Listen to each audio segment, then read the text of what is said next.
Hi, I'm Matt Benson, and on this installment of The Lion, the Lamb, and the Lawyer, we're going to talk about why church services take place on Sunday.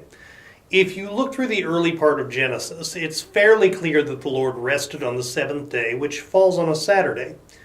In accordance with that, Saturday was and still remains the day on which the Jewish Sabbath is observed.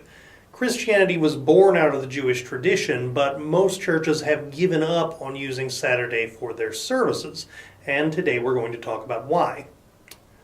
One myth I want to quickly get rid of is the idea that we changed to Sunday services because Sunday was the day Jesus rose again. The historical record suggests the resurrection was not the primary reason behind the change. I say that because early Christians, who were, again, mostly Jewish, still gathered in the evenings on Saturday to break bread with one another. The only actual biblical reference to Sunday as the Lord's Day comes in Revelation 1:10, which was written around the end of the first century, and it's kind of a passing reference.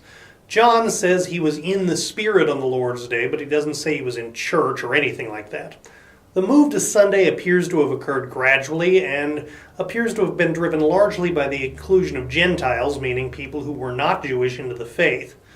Before converting to Christianity, large swaths of the Roman Empire worshipped sun gods like Mithras and Sol and claimed Sunday as their day of worship. In fact, before it got its current name, Sunday was called Sol's Day, which is a reference to that pagan deity. As more and more pagans became practicing Christians, certain adjustments were made to ease their transition from one religion to another.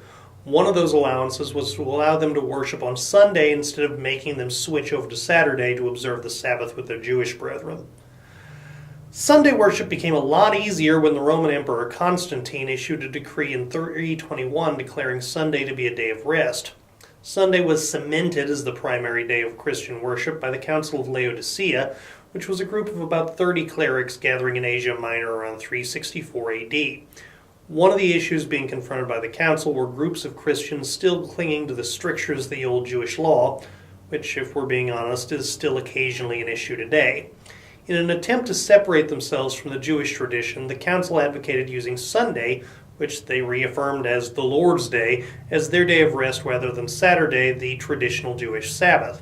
So what I'm saying is the church initially moved to a Sunday Sabbath to accommodate converted pagans, then stayed with it as a gesture of separation from the Jewish Sabbath tradition. That's the historical reason why church is on Sunday. The functional reason, why are however many million Americans going to get up and show up at church at 9 o'clock on Sunday morning? Habit and cultural norms. We do it that way because we've always done it that way, which makes us comfortable doing it that way. I don't believe that your salvation is going to turn on what day you worship God on. It could be argued that Jesus' commandment to love your God with all you are requires that you observe a day of rest, but he never commanded that we go to Saturday or to go to church on Saturday or Sunday, or even commanded that we go to church at all. In fact, in the second chapter of Mark, Jesus essentially said that the Sabbath existed primarily for man's benefit. I'm not here to tell you what's right or wrong so much as to explain why we do what we do when we do it. But before I go, I want to remind you that Jesus did command us to follow the two big rules of Christianity. Love the Lord your God with all you are, and love your neighbor as yourself.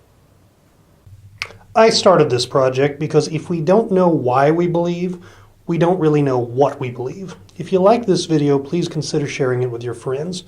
You can find The Lion, the Lamb, and the Lawyer on Facebook, Twitter, and YouTube. We try to put out a new video once a week.